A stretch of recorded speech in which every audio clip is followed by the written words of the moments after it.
educate, normalize conversations around chronic health conditions, and encourage warriors to live boldly and intentionally. Through relatable content, honest reflections, and community driven conversations, she has cultivated a supportive network that promotes awareness, empathy, and practical life guidance. Her journey reflects resilience, leadership, and purpose, inspiring both warriors and non-warriors alike, while building communities rooted in hope, knowledge, and empowerment. And lest we forget, Zita is a lover of love. And she's here to speak with us today and share from the weight of her knowledge with us today in Warriors Love Stories 2.0. Hi, Zita. Good evening. Hi, good evening.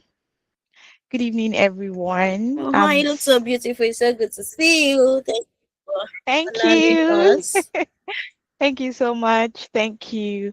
I'm so happy to see the reactions because I was a bit scared when I came in and we're asking for what we learned yesterday and no one wanted to talk. It's like, I hope I'm not coming to talk to mannequins. Or I hope all these people here are humans. So thank you. I'm really excited to be here. Um, Tonight I'll be talking about choosing the right partner and setting healthy boundaries, of course, with your partner. So that's what I'll be speaking on today. But before then, happy Valentine's Day or happy Valentine's Day in advance to all of us. This is definitely going to be an interactive session. So please make use of the chat box and the reactions because we are going to even have games in this. Um, please share my screen. Thank you.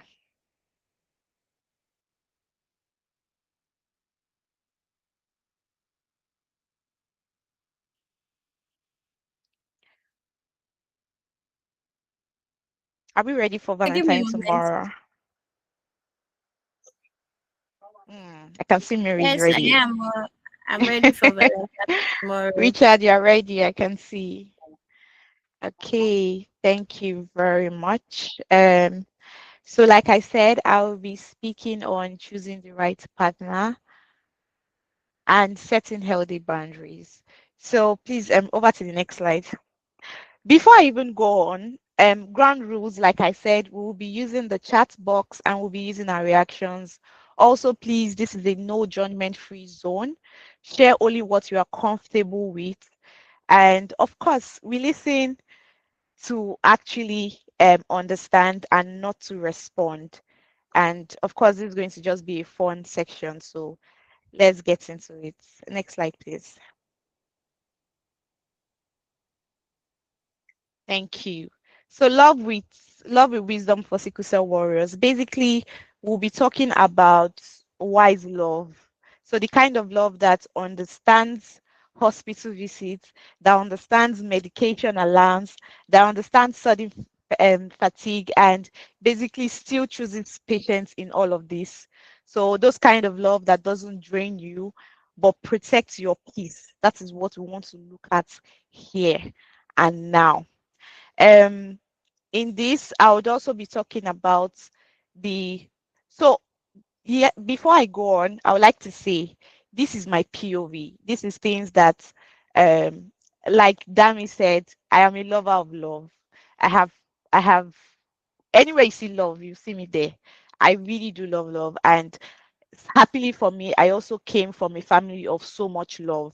So it has also made me understand love and also the fact that I'm a Christian, so looking at it from a Christian part of life, also, you also understand that the love God gave you is so much. So I have so much love to give others, basically. So we'll talk about the the wise love, not just love, wise love, especially for us as sickle cell warriors. The next slide, please. Thank you. So basically, love is not only chemistry. Love for me, it is the three C's, which is compatibility, capacity, and compassion. So what's compatibility for me? So shared, I want to be with someone. You want to look for someone that you have shared values with, because this fosters understanding and connection. You're not just because you are a sickle cell warrior, you want to jump into the next available relationship or the next available person that walks up to you. You want to even know, apart, leave my health one side first. Do I have shared values with this person? Do we have the same understanding about life and things? Do we have a form of connection? And when I say connection, I'm not even talking about chemistry. Basic connection. Do I want to be around this person? Do I understand this person? The number two be capacity, ability to handle both emotional and physical needs. Because even a, for lack of better words, even a normal person needs to have the capacity to handle both emotional needs and physical needs, because those needs are there. Then number three, compassion, genuine empathy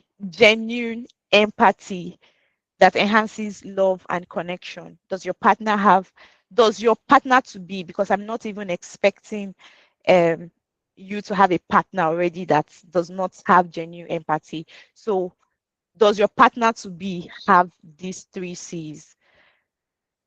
Just remember it's three C's. Please take note of all these things I'm saying. Accountability, capacity, and compassion. I'll be going over to talk about the red flags and the green flags in your partners. So for green flags, one thing I would always look out for is curiosity. I like a curious person. And when I mean curious person, I'm speaking based on our health. I'm not speaking. So you know there's some curiosity that it has passed normal curiosity. That one is no longer curiosity, basically. So curiosity that you want to actually know what's up. So you are showing genuine interest in my health. They ask about your health. They want to know how you're feeling, why you're feeling the way you are feeling, how they can help for you to feel better. Basically, they're showing genuine interest in your health. Number two, consistency. You have to look for a pattern. They keep promises, they give you promises, and they show up. They show up when they say they will. They do things when they say they will do it. Is there a pattern of consistency? Some people will do this today. Today they are all good to you. Tomorrow they are not. Are they working on vibes and inshallah? Or there's a particular consistency pattern for you? Number three will be emotional maturity. Basically, can they apologize and adjust? It's not just apology. It's not you spoke to me this way and I don't like it. It's not, oh sorry, and tomorrow they speak to you again that way. Do they actually apologize sincerely and adjust this behavior that you have complained about? Do they put it into consideration? Number four would be respect for energy level. They understand that you need to rest. If you have done one, two, three, four things today, and I'm like, I can't do the fifth thing, they are not above my head and telling me I'm lazy. They fully understand that, hold up, I need to actually take a break. Do they understand that? Do they don't make you feel guilty or try to guilt trip you for trying to rest.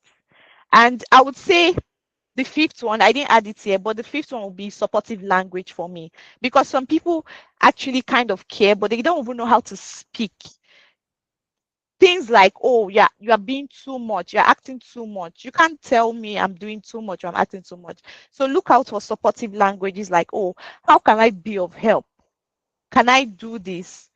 If I how do you feel, like you can see the intentionality. So supportive language would be the fifth one in this. So look out for these things. However, there are several green flags you can look at, and I think I'm going to state something on that later. There are several green flags, but because of time I definitely cannot add everything here, but these are things you definitely want to look into. We'll be going over to red flags, basically warning signs. Red flags to avoid in a partner. In a talking stage before you enter partner. One would be minimizing pain, telling you things like, oh, it's not that serious. It's not, you're overreacting. You're doing too much. Dismissing your symptoms and struggle, making it feel like you are overboard about saying how you feel. Um, Number two, insensitive jokes. Nobody should even try this one with me, whether personal or not. I'm sorry. No one should try this with me. Making jokes about your condition or making fun of your health condition. I know it can be a slim line because some people do this to try and make you feel better. So there's a slim line you can actually cross. Me personally, I make jokes about my problems, not even just my health. Maybe if I'm going through one issue or the other, if somebody breaks my heart, I can easily say the last breakup I had, I looked at myself in the mirror and I was saying, fine girl, like you still chop breakfast. I'm going to do that to myself. Don't do it to me. I did not give you the right to do that. Do you get? Because you can also do it in a time that it is not what I need. So you are going to be going. So it's just better you don't do that. Don't do insensitive jokes. It is not necessary. Pressure, forcing situations you are not ready for, pressuring you physically or emotionally. People look at pressure and they only look at the physical part. There's also emotional pressure that people don't talk about. You're pressuring me to go way above and beyond the means I want to go. That is also a big red flag. It is redder than the red that you have seen. Please try as much as possible to not have a partner that pressures you to do anything you are not ready for. If you're not ready, if right now I feel so tired and I cannot go out, please do not pressure me to go out. If I cannot cook a meal right now, please do not pressure me to cook that meal. There are other solutions to that problem. So yes, people that will pressure you to do things you're not ready for. Disappearing partners that look like disappearing mood, like I said in when I was talking about consistency, that you act good this day, tomorrow you act like another thing. You are confused on who this person is. They avoid tough situations. When you are okay, they are there 24/7. Baby, I want to see you. Baby, I miss you. Baby, yada yada. But when you have a crisis, that's when they know that they have a brief to submit. There's a project that the deadline has gotten. They need to travel. They are not there for you. And this is something you do not want to have in your life because it will drain you. As much as there's also a slim line between not draining your partner, there's also a same line with your partner not actually being there and you don't even realize that that's what's happening. Because when you're having an episode or a crisis, the first person you want to have with you is your partner. The first person you know that you can be as vulnerable, apart from your family, of course, you can be as vulnerable as possible with is your partner, especially when this person is maybe already your husband or something. So you do not want to have that that figure in your life. That is the, for me, reddest flag over. I want you to be there as much as you can. Yes, there are sometimes that you might not be there. I don't also want you to bond because if you do not have the energy I seek, you can't give it to me. But then if it's a pattern, you then know that there's something wrong. Number five, feeling burdened. Making you feel like a burden, making you feel like I'm doing you a favor to be here.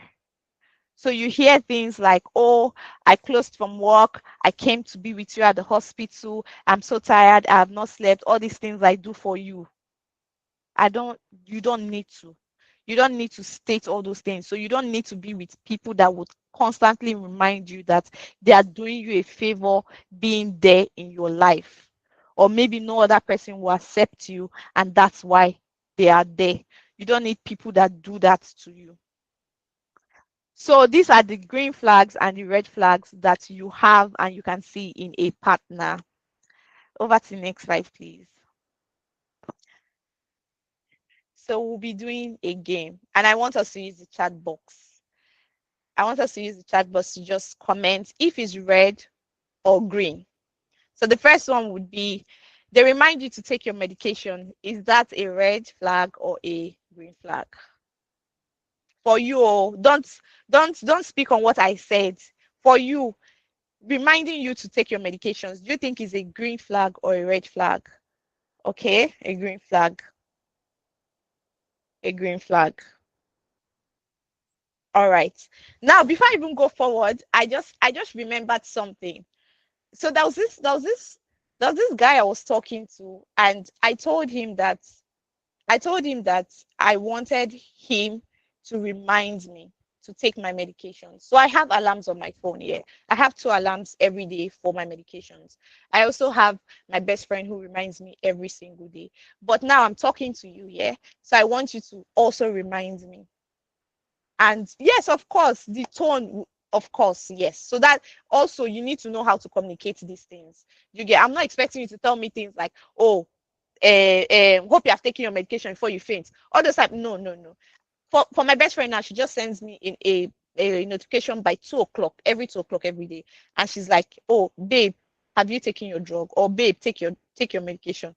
Basically, that's it. Shikina.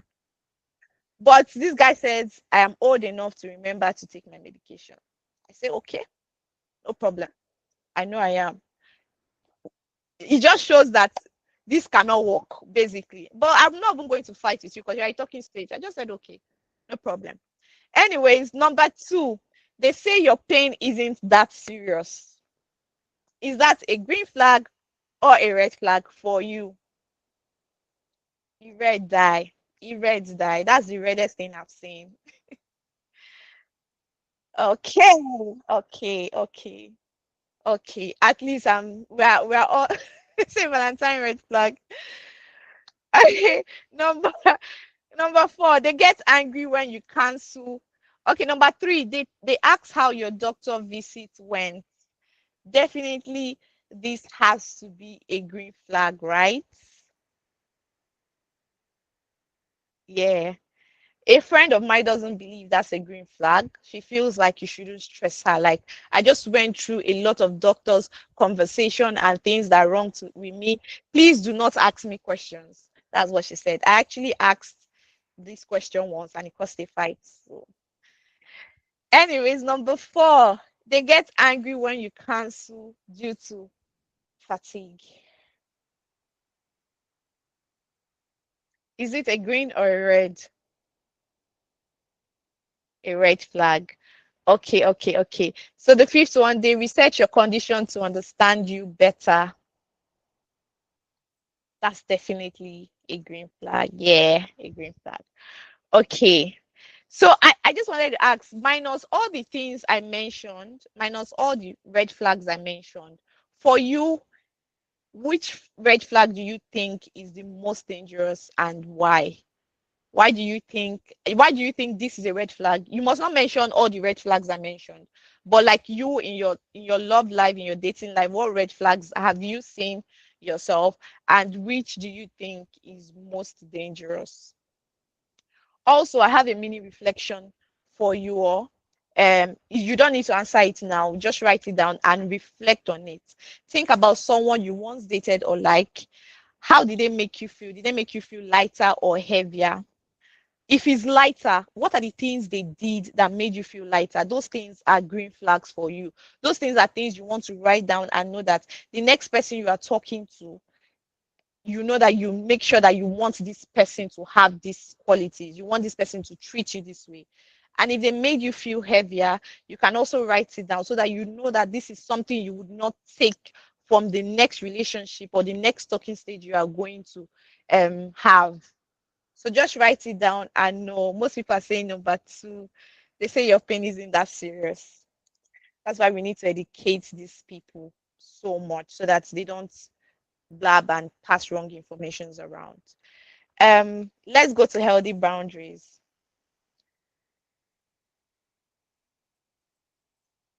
I'll answer that question. I just saw a question. I'll answer it at the end of this so that I don't lose my train of thoughts. Okay, so boundaries are self-respect. It is a huge self-respect. It is a huge one. But I want to also say that understanding the importance of setting personal boundaries would help you in your relationship life. Boundaries are not walls. They are basically like doors with locks. So you determine and you decide who enters that and when they will enter that door and how they will enter it. Even if it's one leg you want them to use and enter it, those are boundaries that you need to set for yourself. So establishing these boundaries is essential for health, so for self-care and well-being, allowing you to patronize your prioritize your needs, maintain healthy relationship and protect your mental and emotional health. Sorry. Yeah, they'll basically guide you to protect your mental and emotional health. I don't know if this happens to everybody, but it happens to me. If I'm not emotionally stable within for a lengthy period of time, it is certain that me and crisis will have a time, will have a relationship for that moment if I am not emotionally stable. So you see me laughing. My friends say I'm always happy. I always I have to be very intentional about my happiness. So anywhere you see that I do not feel comfortable or I do not feel myself or I do not feel excited, I'm not genuinely happy around there, you will never see me there again. It's not possible because I know that whatever is happening is going to, and that's also why I try as much as possible not to keep malice, because you that you are keeping the malice is your brain, is your health, is your mind that is suffering everything. It's not the person. The person is there enjoying themselves. It is not the person at all. So basically, we need to, maintain and protect our mental and emotional health. So I'll be talking about types of boundaries for us. Please help me.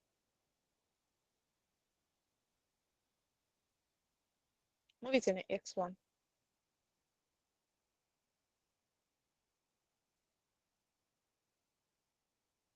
Thank you.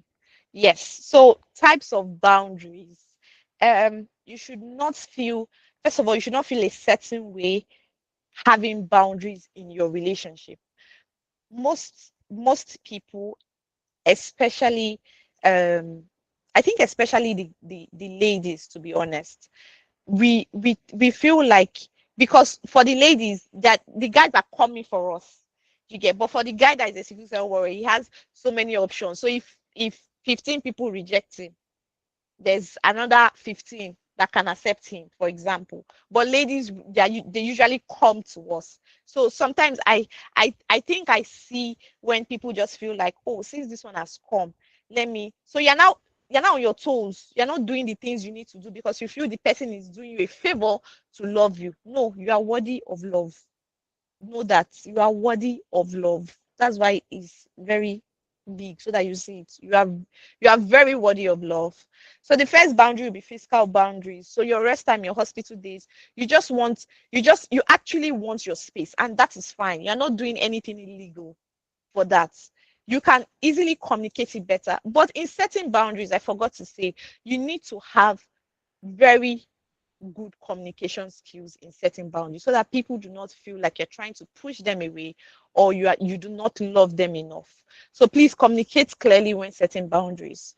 So things like, for example, I can't go out tonight, my body needs to rest. You can even go in, just in case you didn't know how your day went. Oh, I after work today, I did this, I did that, I'm tired, please, I need to rest. So you just want to take maybe 2 hours or 3 hours to just refresh yourself before coming to have that call or texting and all those things. It is fine. Nothing is wrong. Hospital days, if you do not want to go with your partner, you want to go alone, that's fine. Don't feel like, oh, because this person is caring enough to say, I want to go with you. If you don't want the person to go with you, you can actually still state it. Please, I would like to go on this alone. That's fine. I'll tell you how it went, or I'll keep updating you. That's fine. Emotional boundaries, not absorbing guilt or manipulation. Some people sometimes talk to you, or your partner sometimes talk to you anyhow. Make sure you can easily clear them with clear communication, not fights. Just clear them as easy as, oh, please, I won't accept being spoken to that way. Because sometimes they can just, oh, shout at you, oh, stop now, oh, take your drugs now, oh, drink water now. That is coming from love, but the way they're passing that information is not the right way. So you can easily just say, oh, I won't accept being spoken to that way, and that's fine. They should understand that. Um, time and energy boundary, protecting recovery time. So sometimes you just need one full day to yourself. Personally, I've never taken one full day to myself. Do you get? But I've seen people that I've seen people that have done it. Do you get? So it's fine. Me, I'll usually take hours, because why would I talk to my man the whole day? It's not possible for me. You get, I want to speak to you at least in the morning. I can tell you what my plan is. I can tell you I want to rest. So I can take like 4 hours and you will not hear from me and I'm just there doing nothing. And that's fine. Also, I said protecting recovery time because I wanted to remember to say something.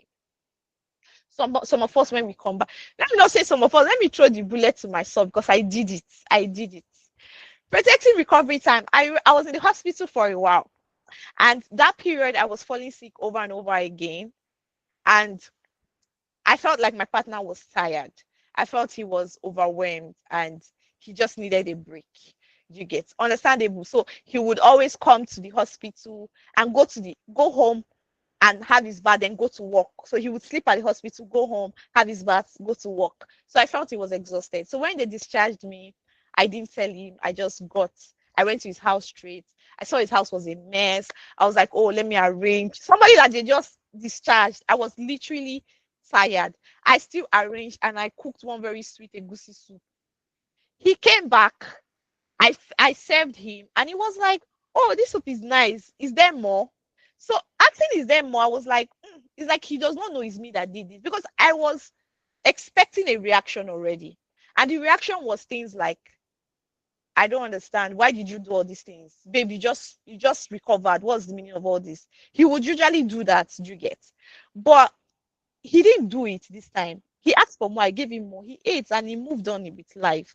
And it dawned on me like the reaction I was looking for, I actually did not get it. And I realized I didn't do that because I really wanted to do that. I did that because I wanted you to see that I am still here. My presence is still here. Even if I fell sick, I can still take care of a home. I was trying to prove a point. I didn't need to at that moment because if I had gotten sick, if I had fallen sick again because my body was not still very strong, I would have gone back to the hospital and still stressed him again because he will still be coming to the hospital to see me. So sometimes, even for your own self, you need to just say, I need this time and energy. I just need it. I'm not doing anything right now. And that is fine. Health decision boundaries, treatment choices remain yours because you fully understand what your body can take and cannot take.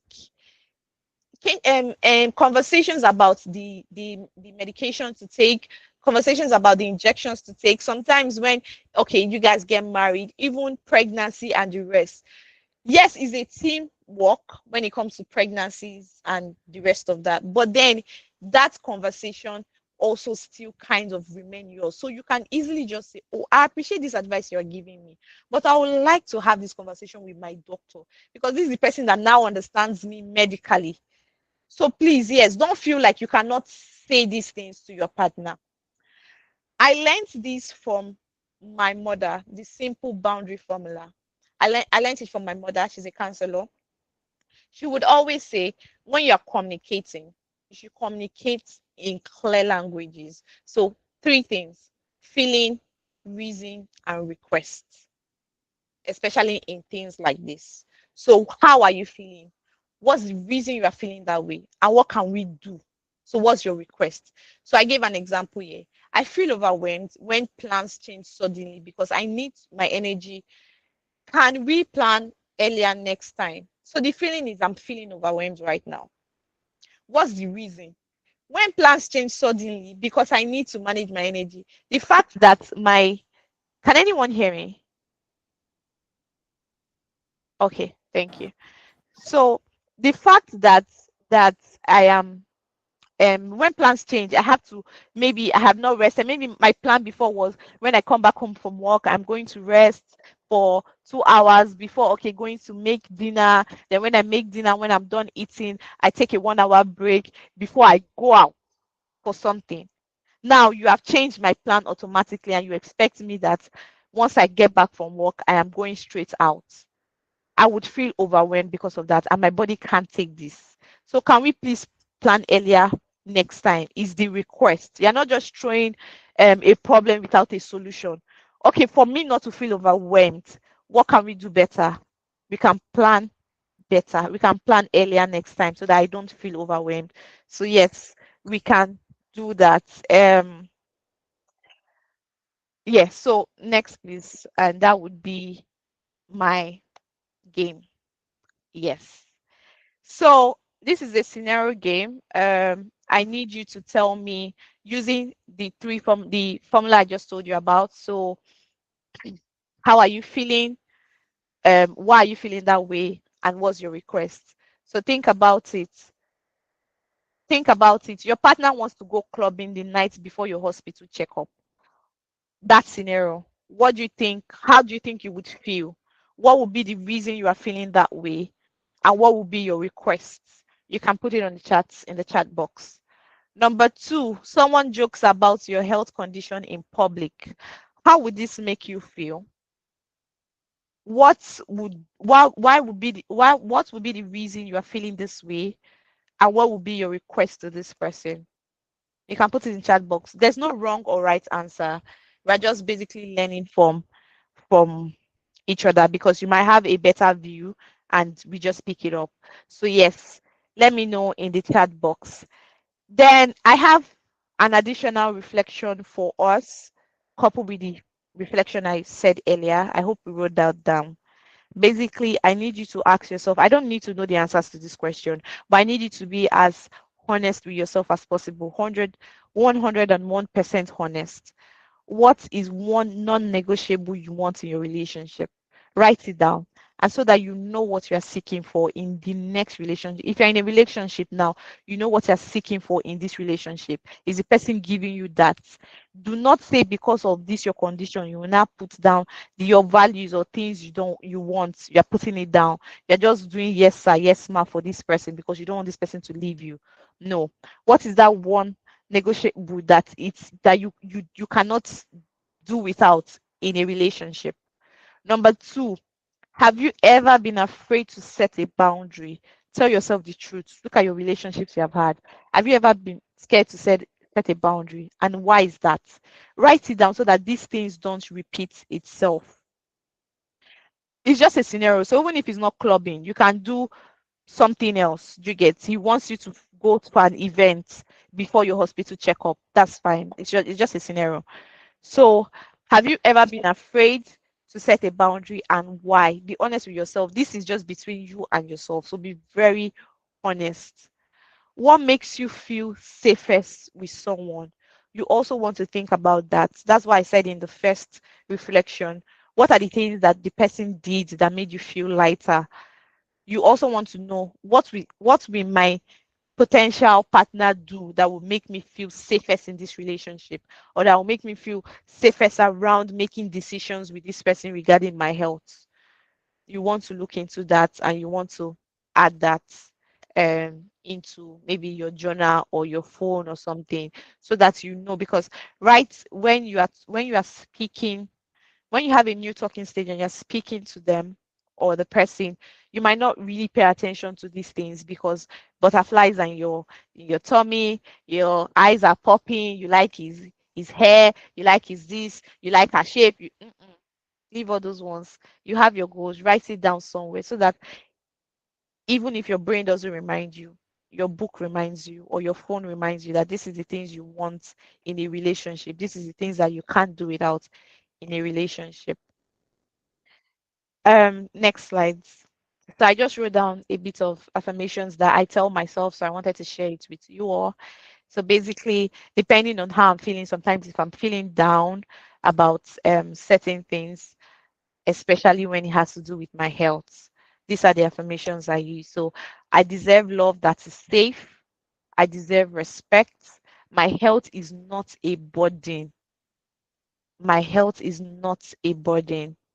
I am worthy of patience, kindness, and understanding. My condition does not define my value or my future. I choose relationships that add peace to my life, not pressure. I cannot be having peace. I will not enter a relationship and the thing will change. No, please. Day your day, make I day my day. Thank you. It is okay to rest and it is okay to say no. You resting doesn't mean you are lazy. It means you are taking a break and you're prioritizing yourself. I honor my body and listen to its needs without guilt. I attract people who respect my boundaries and I celebrate my strengths. Love for me will be gentle, supportive, and real. So you can write this down and, help yourself out when you are feeling down or you're feeling good. Thank you so much. Questions and answers, please. Thank you so Thank you.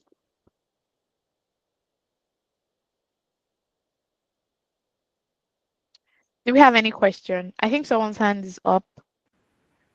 Thank you so much. Thank you so much for Ayofe. Do you have any question? You can unmute yourself if you have any question.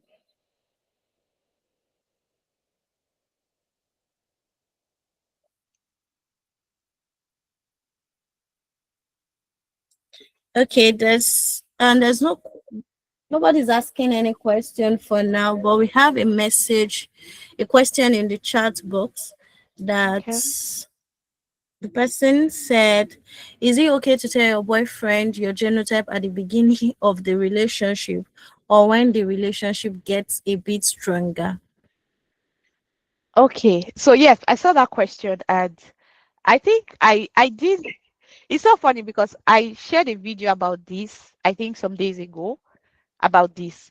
So for me, my own me as a person, as Zita, I would always have that genotype conversation at the beginning before I enter a relationship. I'm not entering, it's not even the beginning of the relationship, it's during the talking stage.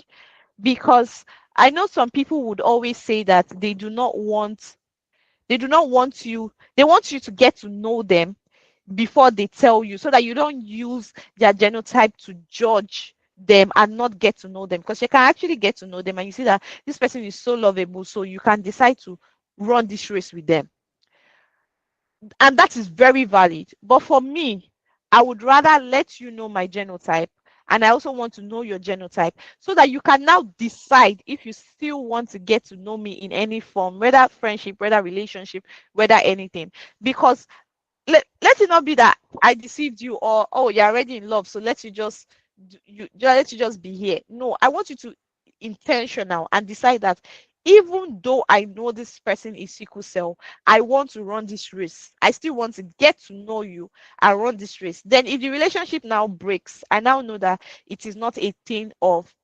genotype, or it's not a thing of, oh, I can't take care of this person.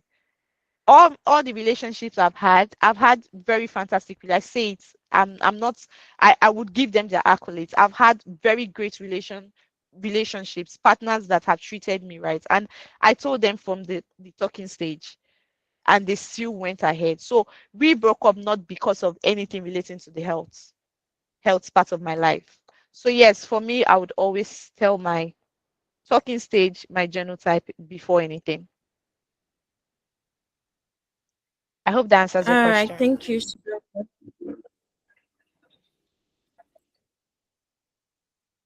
who asked the question? Let me see so I can bring her attention. Blessing Ayumi. I hope that answered your question. So I'm not sure if this is a question, but this is like an input from Mr. Ni Adisa. I would say, as a warrior, we also need to learn to communicate better with people, that is, friends, co workers, etc., as most of them have no prior experience or knowledge of what it's like living with sickle cell. Some only know about the stigma out there, and that's what they believe. In brackets, I'm not excusing the ones who actually make you feel bad or less, but if we don't teach or explain to those around us about sickle cell, they won't know how to help or treat us when we are not up to it or in pain. There's a big difference in someone knowing about it and someone actually living it. For example, my wife knew I had sickle cell. Now, this is for the person that asks if guys also can find love. This is a man who is telling us that he's married, that is a sickle cell and he is married. My wife knew I had sickle cell because I had shared experiences, materials, and all with her. But actually seeing me in pain on the hospital bed was a totally different experience from her. What would you like to say Yeah. to that, Zita? Yeah, so I this is very spot on.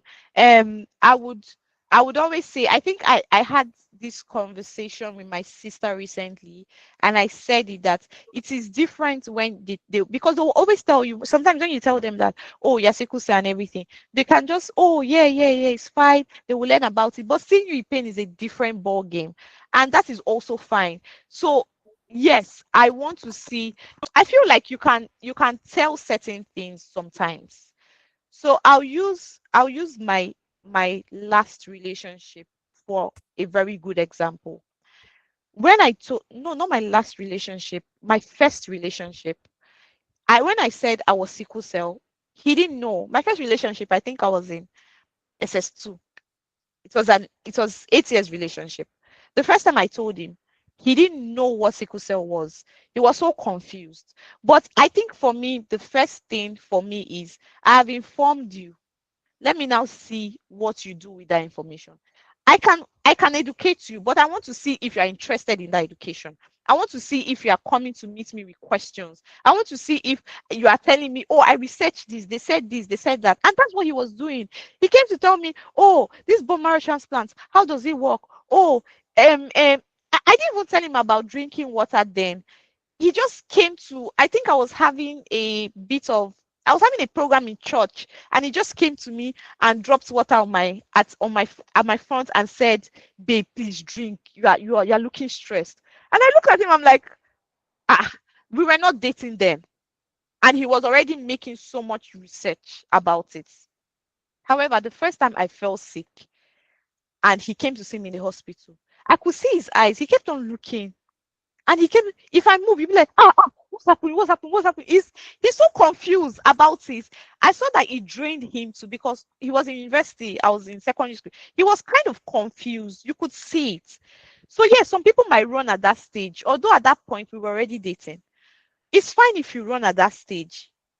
I am not going to blame myself for letting you in because the first step of the conversation, I saw that you tried, you did your research, you try to make this work, you try to understand it.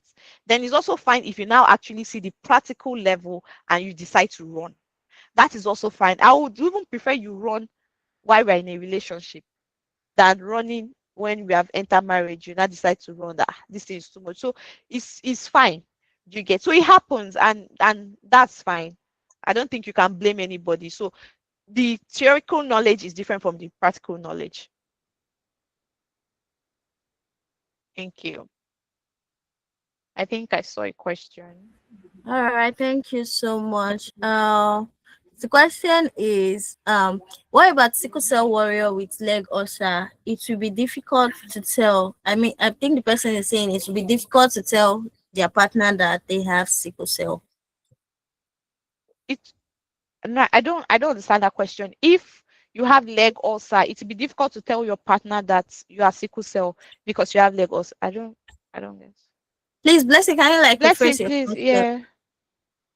Why will it be difficult to tell your partner you have sickle cell because of your leg ulcer?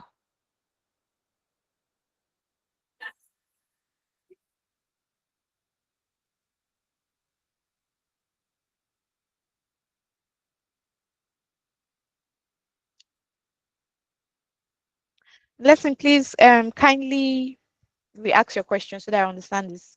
I don't fully understand your question. Okay, there's a question here in our anonymous link. Someone said, love is Okay. sweet, but when it's not forthcoming, how do you handle loneliness and lack of compassion as a warrior? Hmm. When love is not forthcoming from a partner, how do you handle it? You have to love yourself first for somebody else to love you. Why is there a case of handling it? It's because there's already a gap. You don't love yourself that much. I wasn't in a relationship for 3 years.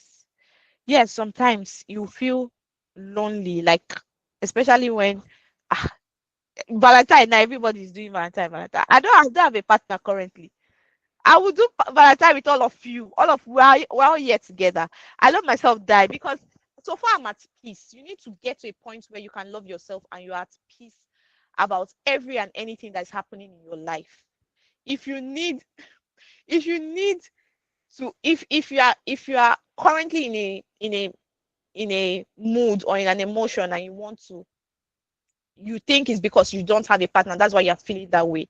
Get off it, do something, be active, talk to a friend, gist, laugh, read novel, watch a movie, take it off your mind. You'll be better because you cannot control that thing. And it's when you get to that point, if you allow yourself get to that point, you will jump into any next available advances that gets to you. That's what I'm saying. You will not think of those things that you don't want and the things that you want. So you have to first love yourself and decide that whether you get love outside or not, the one you have for yourself is enough, and that is fine.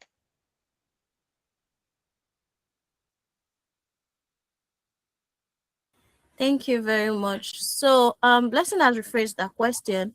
She said, "My question is: a sickle cell warrior battling with leg ulcer, it might be difficult to tell your partner, especially a long distance relationship."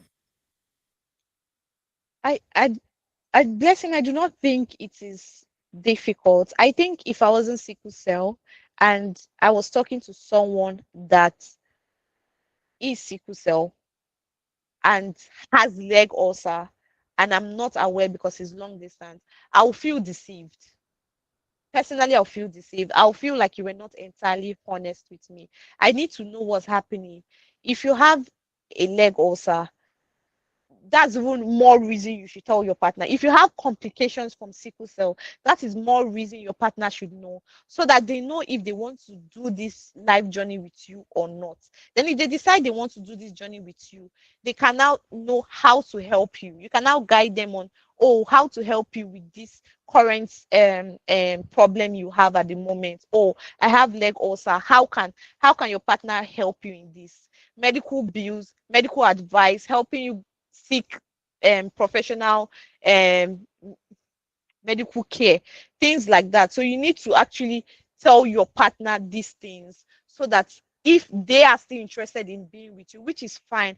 I need all of us to also know that if you tell the person you are talking to that you are sickle cell today and the person say I no do, it is fine. That is the best thing the person has done for you.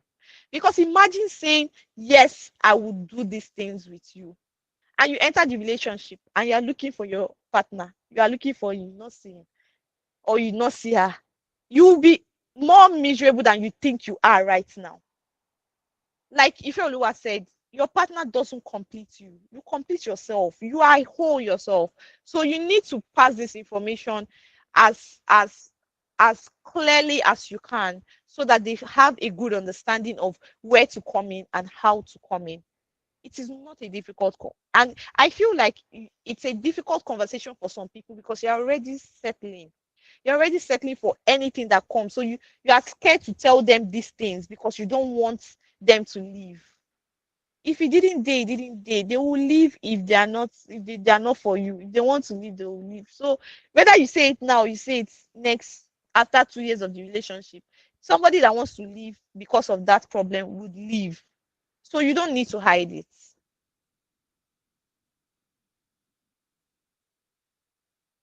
Thank you.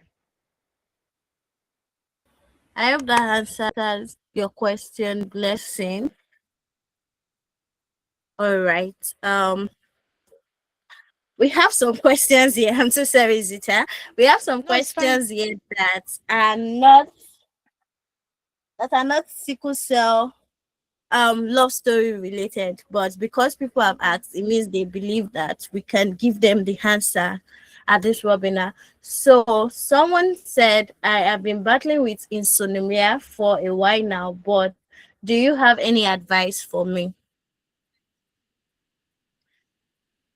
I used to suffer from that back. If I'm correct, please let me just make sure I understand that. That is yes, okay, thank you. I just wanted to know that's what you pronounced. Okay, so yeah, I used to suffer from that back when I was in school, but I can't tell what I did right or wrong. That I sleep very well now. Although I noticed my sleep pattern became better in March 2025, and that was when they recommended Agdrosy for me. But I don't know if that's so. I researched on it and I saw that yes, sometimes it helps with sleeping, but I don't know if that's what's making me sleep. Right now, 10 o'clock, my eyes are already closing. However, I found when I used to have that problem, I found a comfortable position for me. So I would first keep that's when my phone started being on DND. My phone will be on DND. I'll remove every form of distraction. There's a particular position I take, and I just start like I try so much to remove things from my mind, and sometimes it works. I sleep off, sometimes I don't. However, the periods I can't sleep, I just try to look for something that, in as much as I'm meant to be sleeping, is also not it's not something wrong that I'm doing. So in the sense of I might maybe decide to research on something or decide to read a book. I like researching a lot. So yes, research on something or read a book or try to upskill in something. Maybe just use this problem I'm having to create a solution for myself in other aspect of my life. Like so then in school I can decide to read since I'm unable to sleep. Since somebody has taken sleep from me somewhere, let me show them that this problem you have created for me, I'll use it and solve another thing. So yes. So sometimes I read, sometimes I it's not like I took any medication. I used to take a medication, but I realized that it was not going to help. So I'm not going to mention the name of the medication because then you cannot sleep without the medication. So it's not actually helping.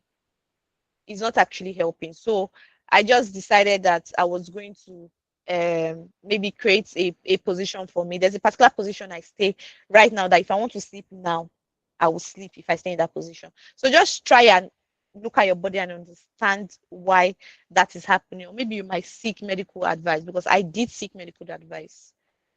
Yeah.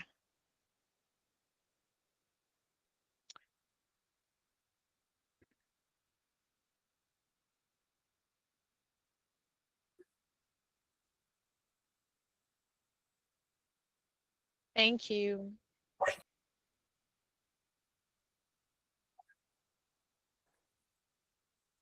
Hello, Dami, are you there? All right, thank you very much. And the next question here is, sorry, I'm trying to lock my phone. The next question here is, for a warrior who is battling with pain relief addiction,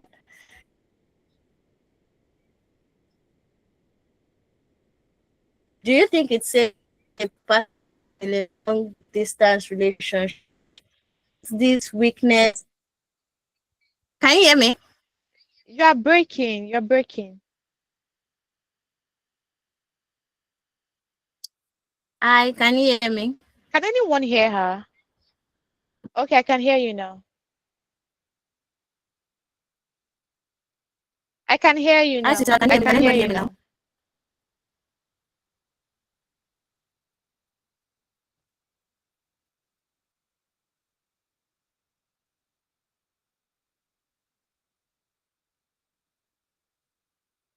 Oh, I can't hear you, Dami. I can't hear you. Yes, I can hear you now. All right. So for a warrior who is battling with pain relief addiction, that is, this person is battling with opioid addiction, do you think it Mm. is safe to tell a partner who is in a long distance relationship? Won't this weakness and flaws be a reason to be stigmatized or treated unfairly in that relationship? If I want to believe you are dating someone that has your best interest at heart. So if you have an addiction and you think this person can help you overcome that addiction, please tell your partner. I used to have not medical addiction, but I used to have an addiction for I don't even know the English name, but there's this clay thing that pregnant women eat. It Okay, used to be sorry so to bad. cut And you. Sorry to cut you, okay, Zita. There's actually a question on that, so maybe you can just answer together with it. The person said, "Please, okay. can you talk about speaker? That speaker, and how a warrior can overcome it or reduce it? That is eating, always craving and being obsessed with eating things that are not adding nutrients to the body." Mm. Okay. So okay. So I'll first start with the addiction. So I've never been addicted to painkillers, so I can't exactly advise you, but I've been addicted to something, which is there's this clay thing that pregnant women eat. I used to be very addicted to it, and I later heard that it reduces your blood, like it sucks your blood. That's what I heard. And I actually made like some research and I found out that there's a bit of truth. And I used to suffer from low blood level.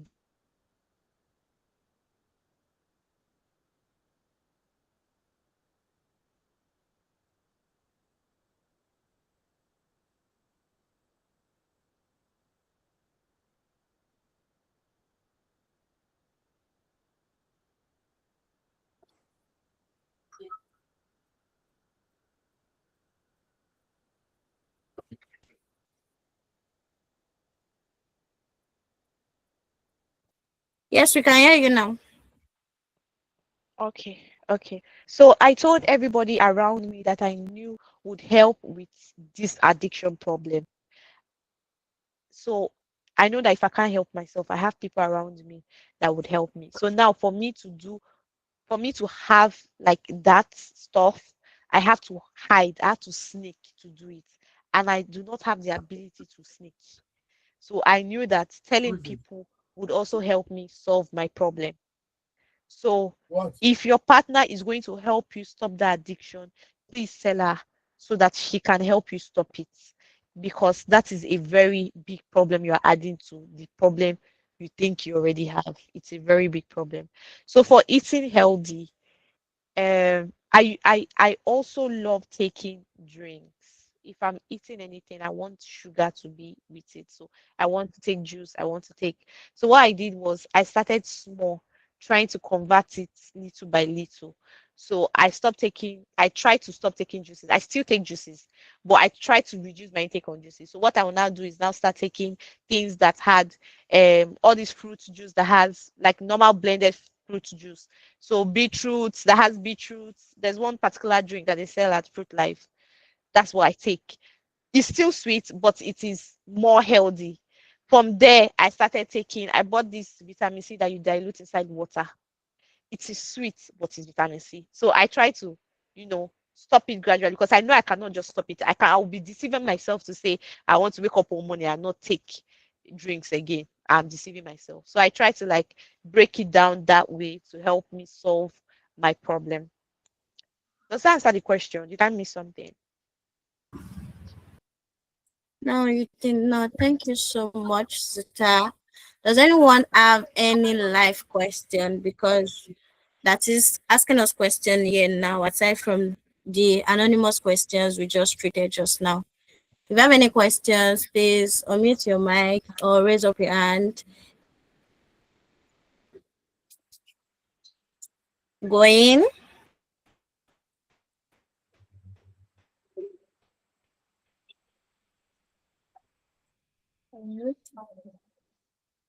Erina, Erinata, you do have a question. Your mic is unmuted.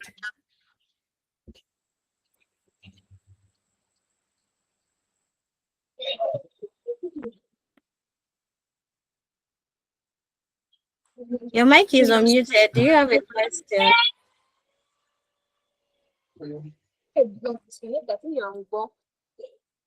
I don't think she does. I think that's an error. Yeah. All right. Thank you so much, Zita. Thank you so much for honoring us tonight and Thank sharing from you. a wealth of knowledge. I truly enjoyed today's session. I mean, I've written out some things Thank that I want to you. ask my partner. Thank you. Yes. Thank you. So Thank you. thank you so much. And it was such an enlightening session. And I really wish that more people joined in because we had same amount of numbers too, but this session is recorded and it's going to be live on YouTube by tomorrow. Oh, we have a question. Okay, it's not a question, it's a suggestion As for the an person. advice, yeah. Thank you, Ife. So, thank you so much. And Thank this you. session will be live on YouTube. I'll be sharing the link with you and every other person who missed today's session so they can be able to watch and learn, because there's so much that we need to learn and unlearn as sickle cell warriors who want to do relationship and friendship right in this our own time, because there's so much stigma out there, so much we even stigmatize ourselves as sickle cell warriors, Mm-hmm. thinking we are not deserving of love, thinking, okay, if I tell this person this, they will not want to go ahead, and all of that, all of those fear and everything. And I'm so grateful that we are able to have these conversations about warriors choosing right, about warriors loving themselves, and every other thing in between. We are rounding up today's session, but I have a couple of things to share from my own word of knowledge. And this is because we had people who also signed up for this program, that they asked us a couple of questions, that they have partners who are sickle cell warriors, as they themselves they are not sickle cell warriors. So how do they love, rights, and every other thing in between as sickle cell warriors? So I'm just going to be sharing a couple of highlights. I didn't prepare any slides because I just wanted our speakers to be the one to share with us, like yesterday and today. So we are knowing that, okay, we are listening from people that have lived this and people that are living it. So firstly, I'll be talking about thriving in a relationship as a sickle cell warrior rather. I'm just going to list five things because Zita has already touched everything. I'll be taking five things from my notes. Number one is stop seeing yourself as a burden. I mean, you are a partner to somebody as well. Your partner is your partner, you are your partner's partner. You don't have to see yourself as a project, or you don't have to see yourself as a burden, or you don't have to even see yourself as something that, okay, this person is here because they are doing me a favor. No, nobody is going to be with you because they are doing you a favor. And needing support during crisis does not cancel your value. The fact that you are in a crisis, the fact that you need help as a sickle cell warrior doesn't reduce your value as a person. I hope we get that. Number two, communicate your needs clearly.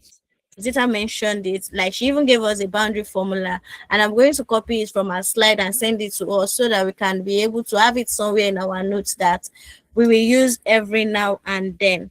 So, like someone shared with us earlier about how we can also communicate as sickle cell warriors, that there are also people, let's give some people a benefit of that, that they actually do not understand what sickle cell is, and it is in your best interest and best knowledge for you to explain to them that this is what a crisis feel like. I know we cannot explain what crisis feels like, but I know that we can at least let them know how we feel whenever we're having crisis.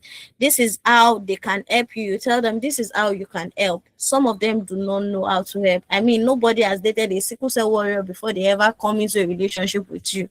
So aside from them going to learn by themselves and seeking knowledge by themselves, you also yourself have to definitely, you know, that this person wants to learn. Then you have to let them know that, okay, this is what you can help, this is how you can help, and this is what I need emotionally, and every other thing in between. Number three, disclose with confidence, not apology.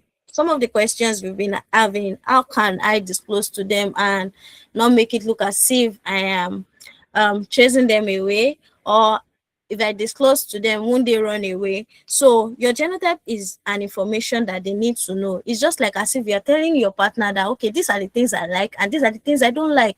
So your genotype also is an information for them to know. It is not a flaw. Like the fact that you have sickle cell doesn't mean that is the end of life for you. You are first human first before sickle cell. You are first human first before sickle cell. Because when they gave birth to you in the hospital, they first saw, oh, this is a boy, this is a girl, before they get to know that, okay, you have a sickle cell genotype. That is a different genotype from every other genotype that people have, which is a unique genotype. So it is just an information you are telling your partner or someone you like to build deep friendship with. You are sharing and you're not confessing. You're not confessing a sin. You're not confessing a bad thing. You are confessing that, okay, you are not confessing a bad thing, rather you are just telling them and sharing an information with them that, oh, I have sickle cell. Oh, I live with sickle cell and every other thing. So number four, build a life beyond your condition. See, life is very beautiful outside of sickle cell, and it is very important for you to pick yourself up and just build a life outside of sickle cell. There's something I say so much to myself that I confess to myself. There is more beyond.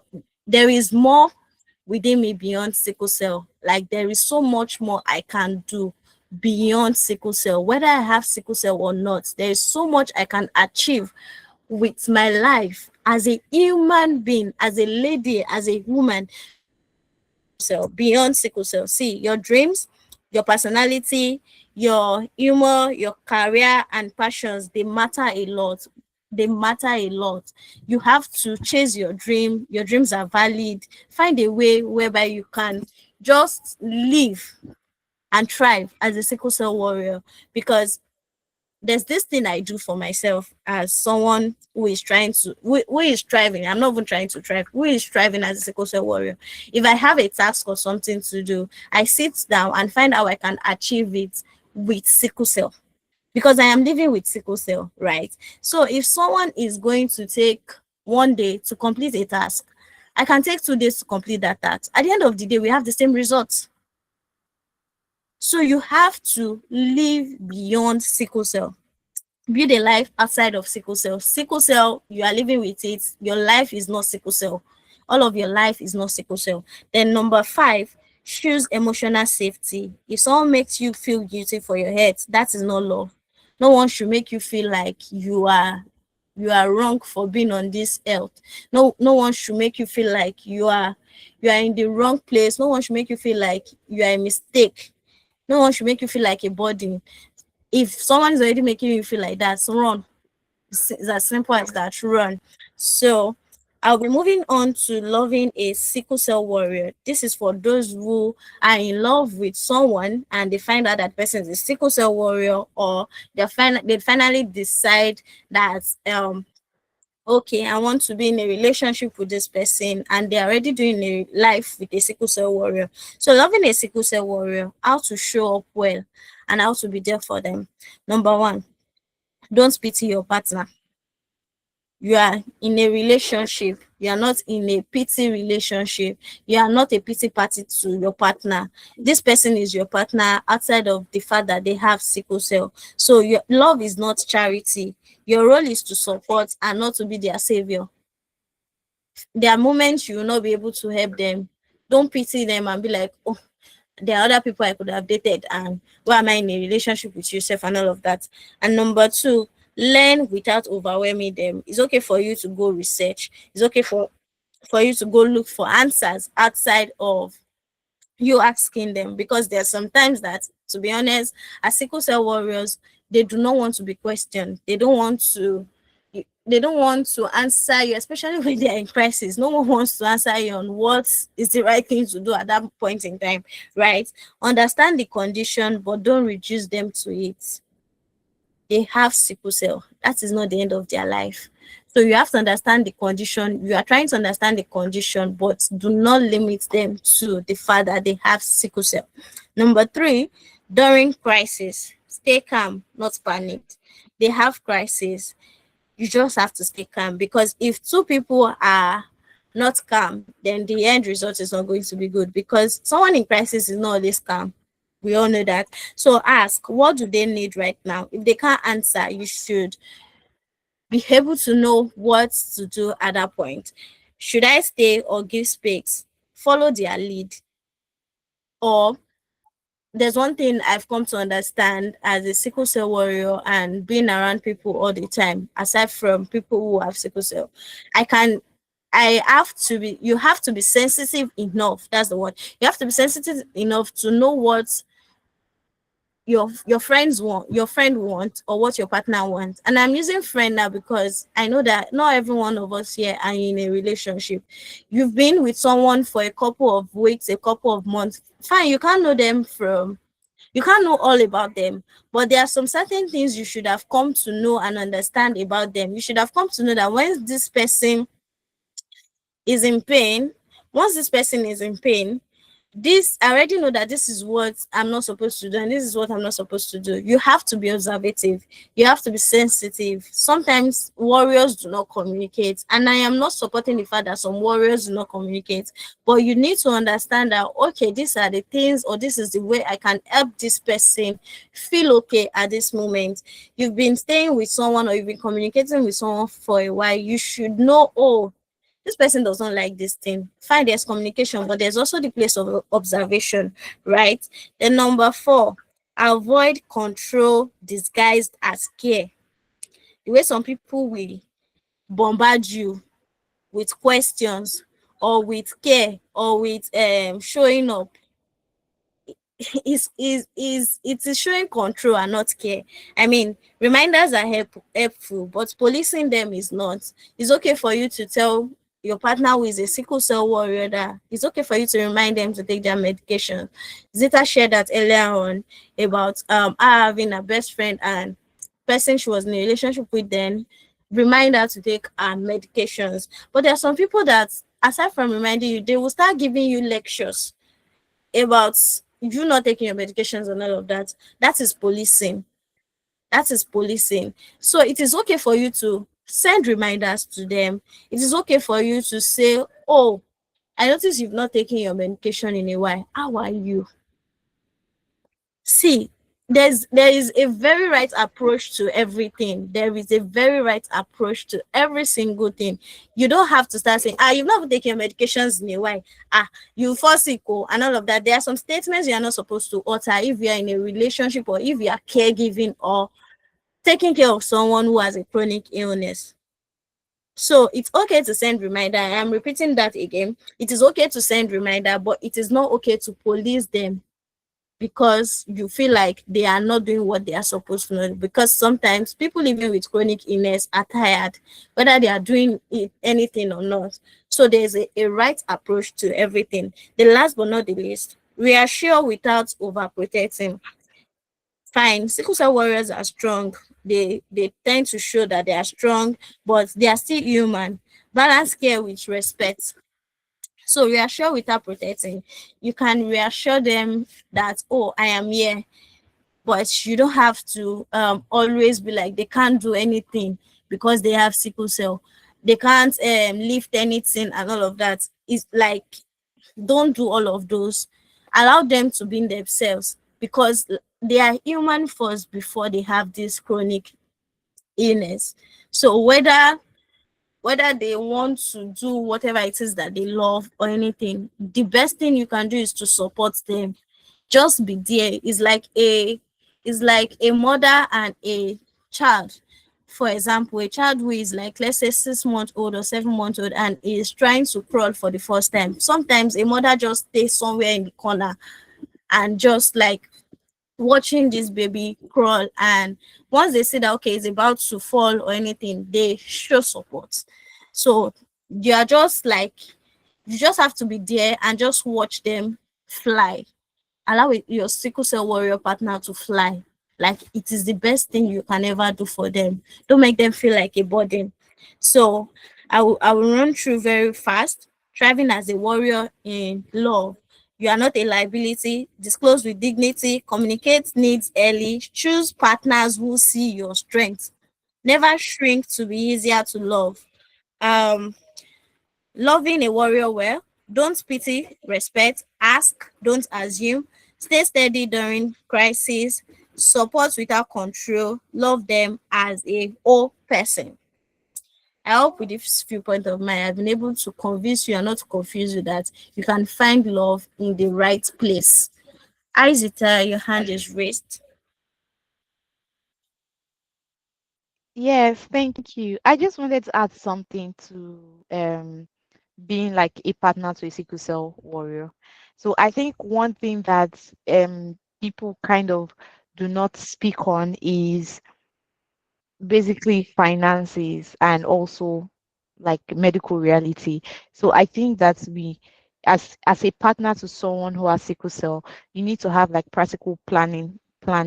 So medical schedules, appointments, basically maybe have a shared calendar that just in case maybe you can't keep tabs of these things in your head. You just have a shared calendar that you know that okay, your partner needs to go for a checkup on this day. Are you available? Can you make yourself available to also be there with your partner so that it gives her this it makes her or it makes him feel better, like, oh, I'm here with you through this journey. Then also finances. We forget to talk about finances because healthcare they cost. So imagine there's no HMO. They have or they don't have a particular type of HMO that can cover all their bills. So you people actually need to have a honest financial conversation. Talk about finances before a crisis. Agree on who will manage which bills and how to handle unexpected expenses. Are we going to be saving monthly in a different account for health purposes? Like, oh, every time I get my salary, I'm going to be sending this amount. You send this amount to this account for fine for your medical bills or medical bills in general for 12 because anything can happen anytime. So that's something that because this finances is it, everybody just thinks that after every other thing, we might not discuss this one. It also stresses the partner or the relationship. It stresses it out. So I just wanted to add that. Thank you. Thank you so much. Thank you so much. So there's this question here that I'm just going to give a very like short answer to. Can someone with sickle cell only get married to a genotype? Capital letter yes. Yes. If we have a sickle cell trait, SS, SC, AS, marry someone with a genotype. Thank you very much. Um, do we have any other question?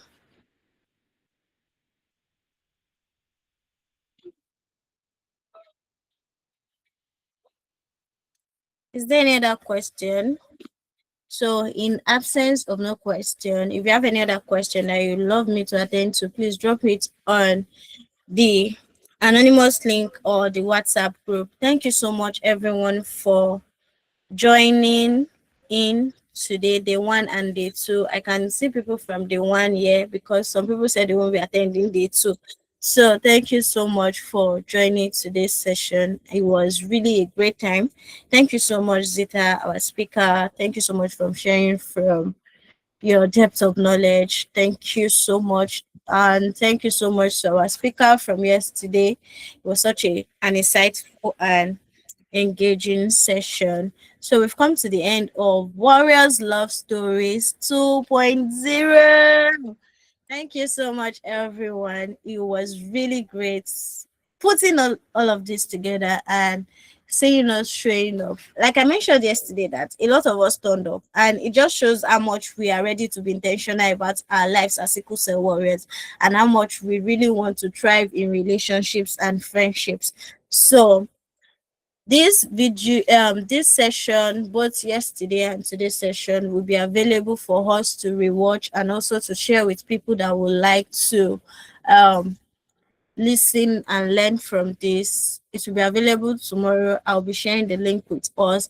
And also there is a free resources that we'll be sharing with everyone who has joined, and is going to be public by tomorrow. But I'll be sharing us the link to the resources by so okay, I'll be sharing the link with us tonight. The resource is ready. So it's basically a guide, love and sickle cell, what to talk about, boundaries, and anyone can use this guide. So these resources is for us to be able to move beyond these conversations, these Warriors love story, and happy Valentine's Day to everybody. So thank you so much. I feel like I'm just rambling on and on. I don't want us to end this conversation. I wish we could have the theory, but thank you so much, everyone. It was so good to see us. Please share your feedback with us. The link has been shared on the group. And if there's any other information, everything will be passed across to us. Thank you again, Zita. Thank you, Iba. And thank you, everyone. I wish all of us a thriving and loving relationship and friendship out there. Thank you.